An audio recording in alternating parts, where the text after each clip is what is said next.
ओम नमः शिवाय। मैं हूं ज्योतिर्विद पंडित दीपक दुबे और आज उपस्थित हूं इस सप्ताह का राशि फल लेकर। कैसा रहेगा आपका सप्ताह, यह इस पर करेंगे चर्चा। यह सप्ताह अर्थात 19 सितंबर से लेकर के 25 सितंबर के बीच क्या है सितारों का हाल और क्या है उनके इशारे, इस पर बात करेंगे। इसके साथ साथ आज से अर्थात जब मैं यह वीडियो बना रहा हूं 16 तारीख से श्राद्ध का समय प्रारंभ हो रहा है, पितृपक्ष प्रारंभ हो रहा है। वैसे पितृपक्ष पितृदोष के ऊपर मैंने वीडियो दिया हुआ है, लेकिन श्राद्ध कैसे करें, कब करें, कहाँ करें, किन चीज़ों से करें परहेज, किसको कराएं भोजन, इस पर मैंने चर्चा नहीं करी थी और मैंने सोचा कि इस सप्ताह के राशिफल में मैं इस विषय को उठाऊंगा।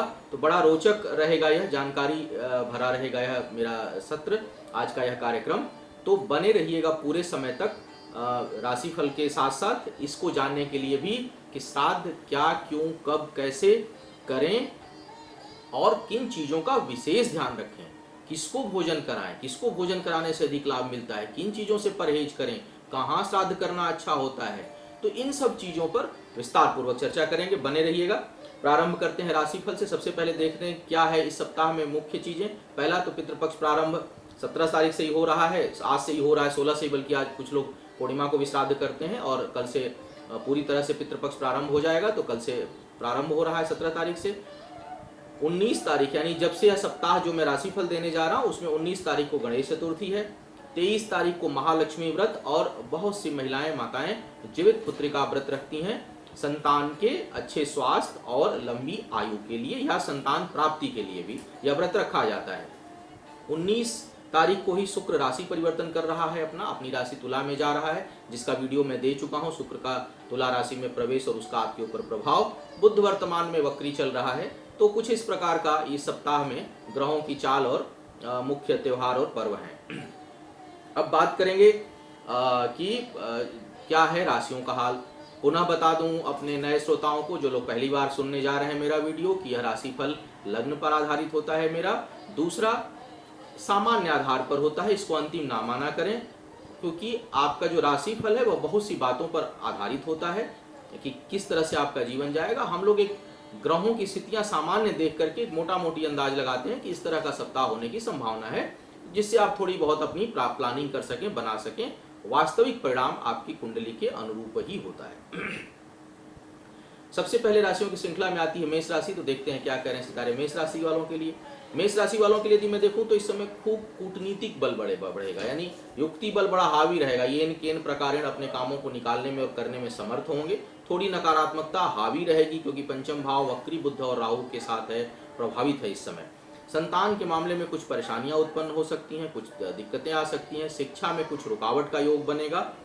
हालांकि युक्ति बल बहुत रहेगा, लेकिन वह काम निकालने के मामले में रहेगा। अपना काम आप किसी भी प्रकार से निकाल सकते हैं, लेकिन शिक्षा प्रतियोगिता अगर कोई है तो वहां पर थोड़ी परेशानी का योग बनेगा, थोड़ा विलंब का योग बनेगा, थोड़ी रुकावट, थोड़ी बाधा का योग जो है वह बन रहा है। प्रेम संबंधों के लिए यह सप्ताह बेहतर रहने वाला है, अच्छा रहेगा प्रेम संबंधों के मामले में। और यदि परिश्रम करते हैं तो भाग्य अवश्य साथ देगी। कई बार ऐसा होता है कि हम बिना परिश्रम किए भी कई बार कुछ चीज़ें प्राप्त हो जाती हैं, तो उसके लिए सिर्फ भाग्य जिम्मेदार होती है। कई बार ऐसा होता है कि हम परिश्रम करते हैं, परिणाम नहीं आता है, तो समझिए कि भाग्य बहुत खराब है। और कई बार होता है कि परिश्रम के बल पर परिणाम मिलेगा, अर्थात भाग्य आपका परिश्रम मांग रही है। तो कुछ इस तरह की स्थिति आपके लिए बनी हुई है कि आप परिश्रम करेंगे तो भाग्य अवश्य साथ देगी। अब वृषभ वालों की यदि मैं बात करूं तो इस समय शत्रु परास्त होंगे। कोई भी यदि आपसे विरोध करेगा, कोई आपसे तनाव रखेगा या कोई वाद विवाद होता है, तो वहां पर आपको विजय श्री मिलेगी। माता को कुछ कष्ट संभावित है, कुछ हानि का योग भी बन रहा है। अचानक कुछ धन हानि या किसी प्रकार का कोई संपत्ति की हानि का योग बन रहा है। यात्राओं से आपको लाभ मिलेगा। तो जो लोग यात्राओं से संबंधित कार्य व्यापार में हैं या किसी अपने कार्य व्यापार या नौकरी से संबंधित कोई यात्रा करते हैं, तो उसमें आपको लाभ के अच्छे अवसर मिलेंगे। बौद्धिक क्षमता इस समय बहुत अच्छी है, सोचने समझने निर्णय लेने की शक्ति इस समय बहुत अच्छी है, तो इसका आपको लाभ मिलेगा। और इस कारण आपको, जो लोग शिक्षा प्रतियोगिता के क्षेत्र में हैं या उसमें कहीं भाग ले रहे हैं या कुछ कर रहे हैं, उसमें आपको बहुत सफलता मिलेगी। पढ़ने वाले लोगों को इस समय पढ़ाई में मन खूब अच्छे से लगेगा और चीज़ें जल्दी याद होंगी। तो कुल मिलाकर देखा जाए तो एक मिला जुला परिणाम यह देने वाला सप्ताह है। मिथुन वाली के दिन मैं बात करूं, मिथुन राशि के लोगों के लिए, तो आपको करीबियों से कुछ मनमुटाव होता हुआ नजर आ रहा है। अपने करीबी लोगों से कुछ मनमुटाव संभावित है। मान प्रतिष्ठा में वृद्धि होगी, बढ़ेगी आपकी मान प्रतिष्ठा। इस समय बौद्धिक क्षमता अद्भुत रहने वाली, बहुत अच्छी बौद्धिक क्षमता आपकी रहेगी। निर्णय शक्ति बहुत अच्छी रहेगी, लोगों को बहुत अच्छा सलाह दे पाएंगे और अपने काम में भी आप बहुत अच्छे निर्णय ले पाएंगे। संतान से सुख मिलेगा। जिन लोगों को संतान है उनकी संतान उनके लिए सुख का कारण बनेगी। प्रेम संबंध और बेहतर होंगे और मधुर होंगे, आपस में प्रगाढ़ता आएगी। कुछ लोगों के लिए वैवाहिक प्रस्ताव आ सकता है जो लोग विवाह के योग्य हैं, और आय में वृद्धि होगी। तो कुल मिलाकर यदि मैं देखूं तो सिर्फ एक करीबियों से रिश्ते के मामले को हटा दूं तो इस समय आपको हर मामले में सफलता मिलने का योग बना हुआ। अब मैं बात कर रहा था श्राद्ध, पितरों का समय है। पितृ यानी हमारे पूर्वज जिनके वंश में हम हैं, जिनके खानदान में हैं, जिनका डीएनए हमारे अंदर पीढ़ी दर पीढ़ी चला आ रहा है, जिसके बीज को लेकर हम आगे बढ़ रहे हैं, जिस सोच को बुद्धि को लेकर के हम आगे बढ़ रहे हैं और आगे हम उसका विस्तार करेंगे, वो हमारे पितृ से अक्सर लोग अपने सिर्फ दादा दादी और माता पिता को ही ले लेते हैं। पितरों में हमारे नाना नानी भी आते हैं, हमारा माता का क्षेत्र भी हमारे पितृ में आता है। वैसे मुख्यतः पितृ का संबंध पितृपक्ष में अपने पिता क्षेत्र को ही लिया गया है, लेकिन यदि आपके ननिहाल में कोई करने वाला नहीं है तो उनके लिए भी श्राद्ध में आप अवश्य किया करें। और यदि आप कोई है तब भी उन्हें आप याद करते हैं, उनके लिए श्राद्ध करते हैं, तो उससे आपको आशीर्वाद ही मिलेगा, उसमें कोई हानि नहीं होगा। श्राद्ध करने से जब पितृ प्रसन्न होते हैं तो आपको बहुत तरह का लाभ होता है। पहले तो अचानक हानि होने का योग नहीं बनता, धन का नाश नहीं होता, कुल की वृद्धि होती है, संतान की प्राप्ति होती है, बाधाएं कम होती हैं जीवन में, लौकिक सुखों की प्राप्ति होती है और परिवार में सुख शांति होता है। शुभ कार्य शांति पूर्वक संपन्न होते हैं। बहुत से लोगों का आप देखे होंगे कि जैसे ही कोई शुभ कार्य होगा, शादी है, विवाह है, कोई भी शुभ कार्य होने घर में खूब लड़ाई होती है।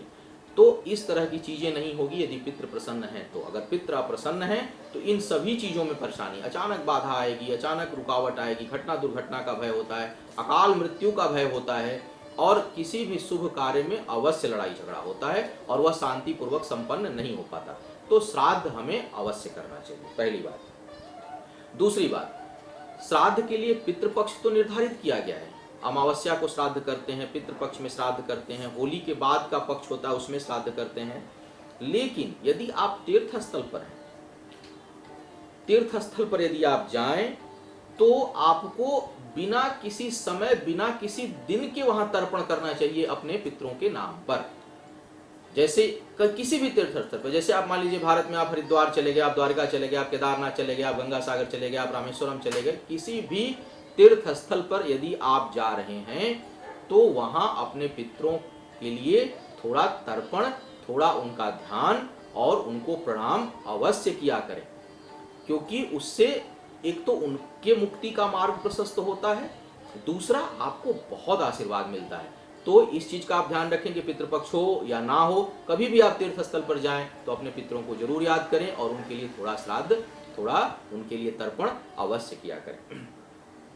तीसरी बात, शुक्ल पक्ष की अपेक्षा कृष्ण पक्ष पितरों के लिए अच्छा माना गया है और मध्याह्न से पहले के समय के बजाय मध्याह्न के बाद का जो समय होता है उसमें श्राद्ध करना ज्यादा श्रेयस्कर होता है।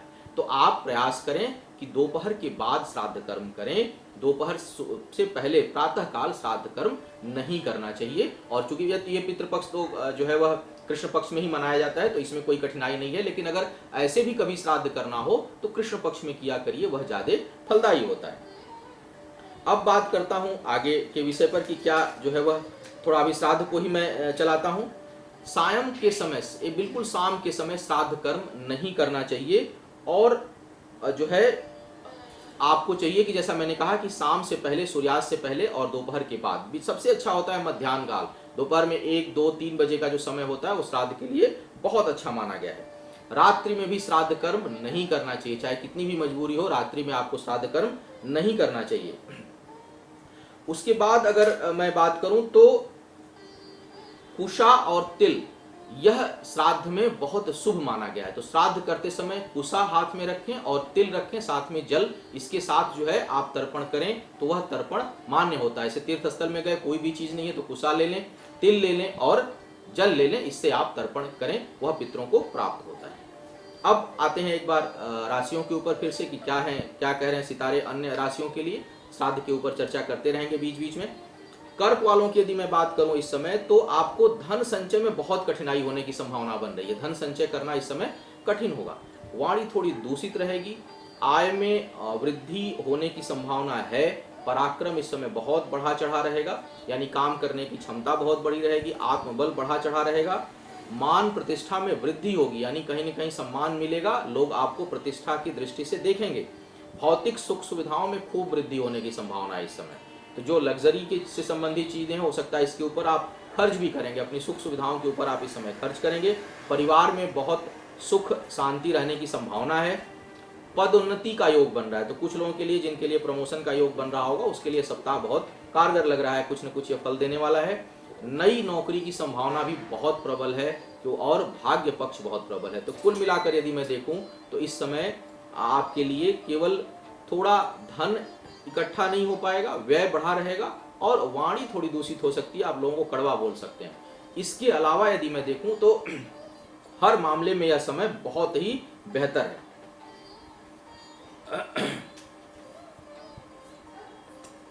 अब आगे बढ़ते हैं और सिंह वालों के लिए बात करते हैं। सिंह राशि वालों के लिए देखा जाए तो इस समय बुद्धि के बल पर भाग्योदय होगा, यानी आप अपने बौद्धिक क्षमता के बल पर अपने कामों को करने में समर्थ होंगे। कई बार होता है हम बहुत शारीरिक श्रम करना पड़ता है अपने भाग्य को जगाने के लिए या कुछ लाभ पाने के लिए, लेकिन इस समय शारीरिक क्षमता की जगह पर बौद्धिक क्षमता के बल पर आप जो है चीजों को प्राप्त करेंगे। शिक्षा प्रतियोगिता में इस समय सफलता मिलेगी।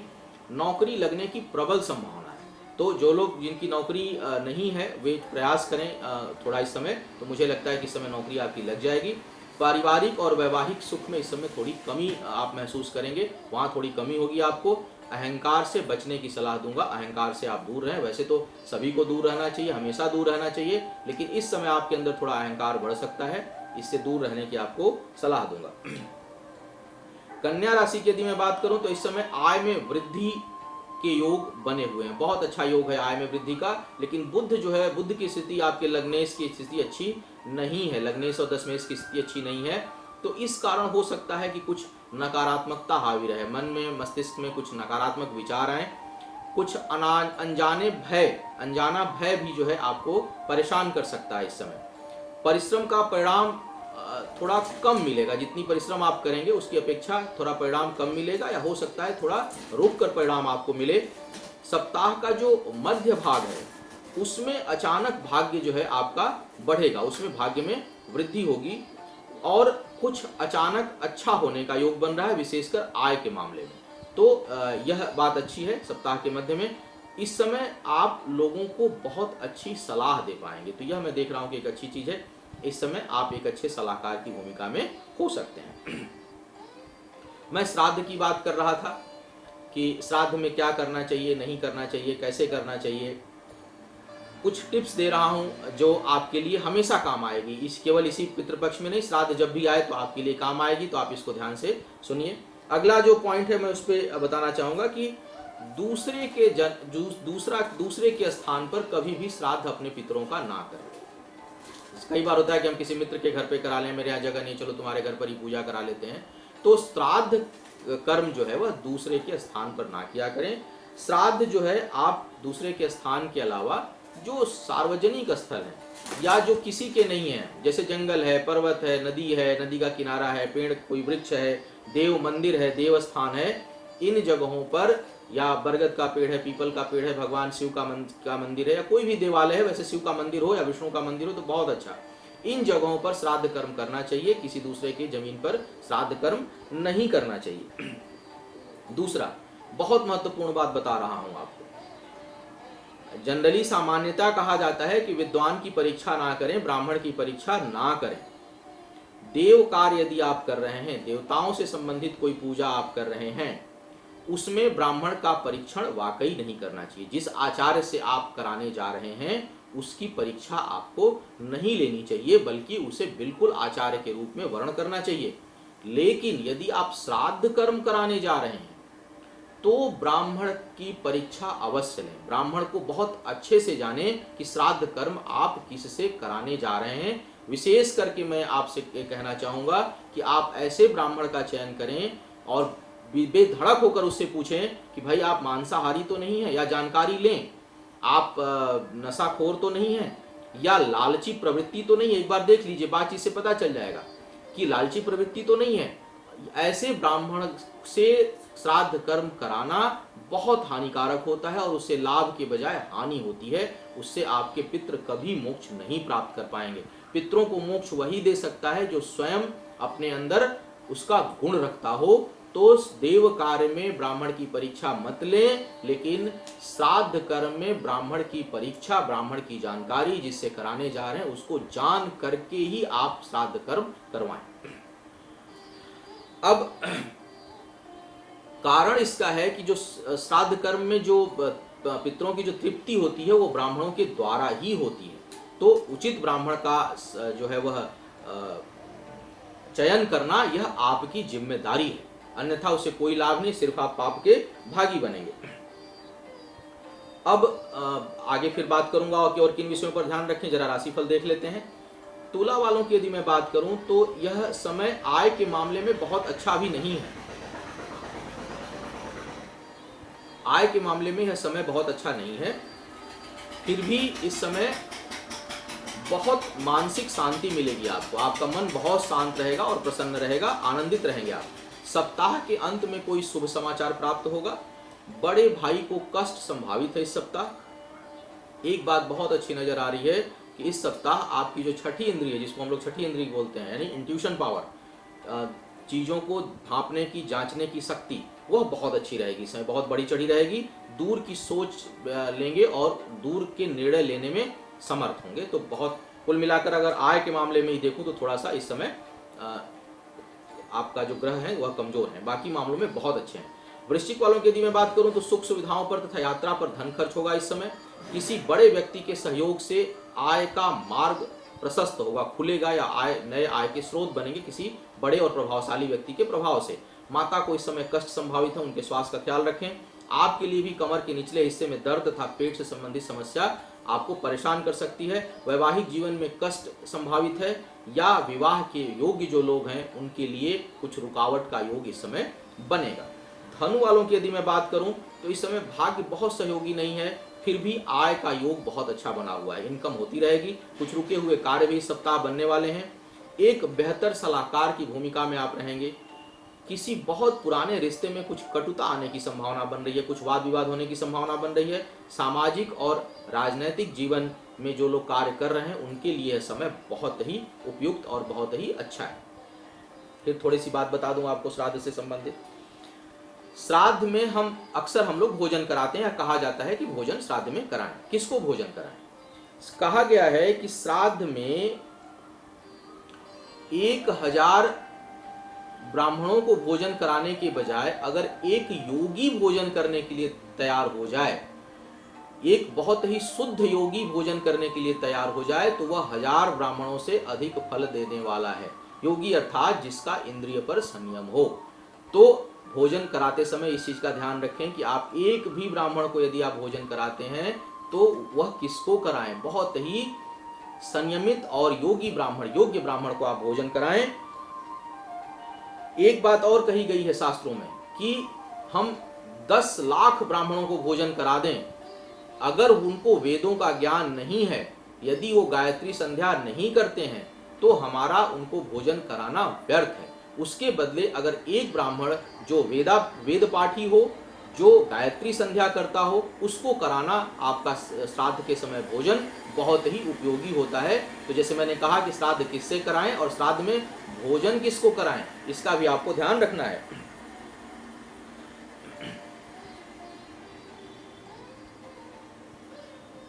अगर देवताओं से संबंधित आप काम कर रहे हैं, जैसे कि हम सामान्य कोई कथा करा रहे हैं, कोई हवन करा रहे हैं, कोई यज्ञ करा रहे हैं, तो ऐसे में 2 ब्राह्मणों का, और जो श्राद्ध कर्म है उसमें 1, 3 या 5 ब्राह्मणों को ही भोजन कराना चाहिए।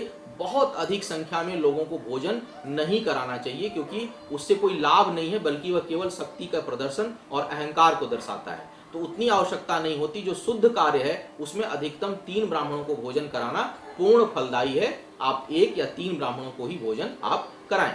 और बात बताऊंगा आपको कि कौन कौन से अन्न का इसमें परित्याग करें और कौन से अन्न श्राद्ध के समय में शुभ होते हैं, इस पर करेंगे चर्चा। बची हुई राशियों का राशिफल देख लेते हैं। मकर वालों की यदि मैं बात करूं तो इस समय भाग्य पक्ष कुछ कमजोर है आपका, फिर भी बहुत से काम आपके बनेंगे इस समय। नए रोजगार के रास्ते खुलेंगे, नई योजनाएं बनेंगी और क्रियान्वित भी होंगी। कोई शुभ समाचार इस समय प्राप्त हो सकता है। सामाजिक जीवन में बहुत उन्नति होने की संभावना बन रही है। इस समय परिश्रम का फल अवश्य मिलेगा, क्योंकि परिश्रम के साथ भाग्य का बहुत अच्छा योग बन रहा है। केवल भाग्य के भरोसे कोई भी कार्य ना करें, न किसी काम में हाथ डालें जिसमें सिर्फ भाग्य का भरोसा हो। सुदूर यात्रा से इस समय बहुत लाभ होगा। तो कोई अगर दूर की यात्रा बन रही है कार्य व्यापार से संबंधित, तो अवश्य करें, उसमें लाभ का योग है।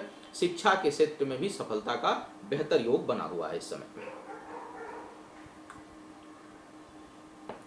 कुंभ वालों की यदि मैं बात करूं तो इस समय वैवाहिक जीवन वाला मामला थोड़ा संवेदनशील इस समय बना हुआ, अभी भी बना हुआ है, बल्कि इस समय कुछ बढ़ा रहेगा। लेकिन भाग्य पक्ष बहुत प्रबल है इस समय, इसलिए नए कार्य में यदि आप हाथ डालना चाहते हैं तो अवश्य डालें। रुके हुए हैं, कोई नया प्रोजेक्ट शुरू करना चाह रहे हैं, कोई नया काम शुरू करना चाह रहे हैं, कोई नया कोर्स करना चाह रहे हैं, पढ़ाई के मामले में कुछ नया करना चाह रहे हैं, तो अवश्य करें, क्योंकि भाग्य पक्ष इस समय मजबूत है आपका।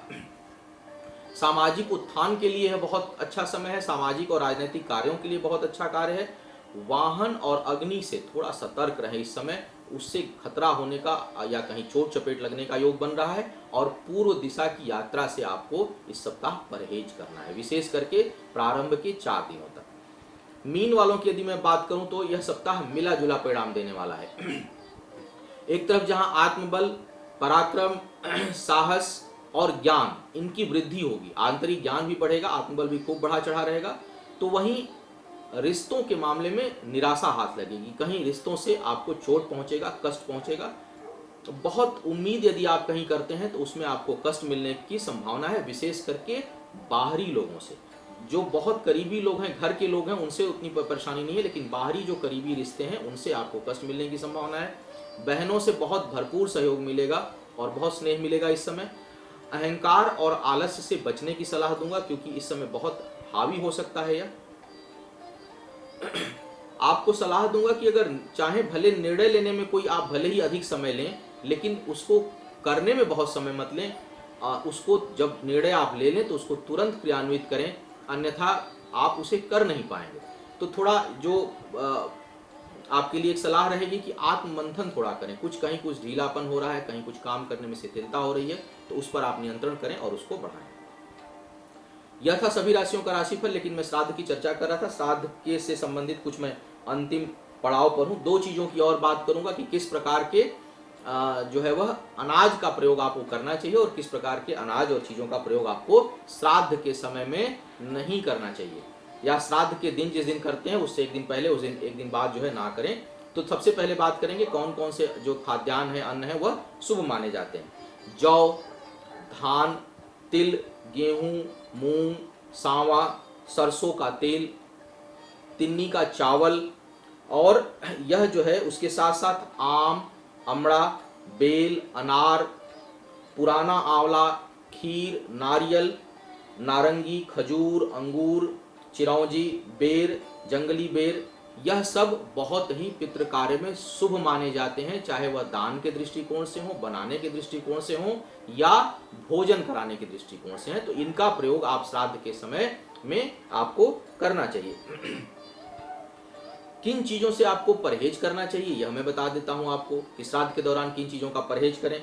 श्राद्ध के दौरान हम लोगों में जो मांसाहार शब्द प्रयोग करते हैं वो उड़द को बोलते हैं। तो उड़द का प्रयोग जो है ना करें, मसूर का प्रयोग ना करें, अरहर का प्रयोग ना करें, गाजर, कुमड़ा, गोल लौकी जो होती है वो, बैगन, सलजम, हींग, प्याज, लहसुन, काला नमक, काला जीरा, सिंघाड़ा, जामुन, पिपली, सुपारी, कलथी, महुआ, पीली सरसों और चना, ये जो है श्राद्ध कर्म में वर्जित हैं। इनका प्रयोग आप नहीं किया करें। जब भी श्राद्ध करें या किसी को भोजन कराना हो तो इन चीज़ों का प्रयोग आपको नहीं करना है। श्राद्ध का कर्म जो है वो बहुत विस्तार पूर्वक है, ऐसे ही कभी कभी बीच बीच में चर्चा करता रहूँगा। आज थोड़ा सा मैं बताने का मैंने प्रयास किया कि जो मुख्य चीज़ें हैं वो बता दूँ आपको, बहुत चीज़ों का ध्यान नहीं रख पाते हैं आप। तो यह था इस सप्ताह का राशिफल। उम्मीद है आप सितारों की चाल भी जानेंगे और अपने पितरों को प्रसन्न करेंगे, उनका आशीर्वाद लेंगे। भगवान शिव की कृपा आपके ऊपर बनी रहे, आने वाला समय शुभ हो, आयु आरोग्य और ऐश्वर्य की वृद्धि हो। इन्हीं शुभकामनाओं के साथ आपसे विदा लेना चाहूँगा। ओम नमः शिवाय।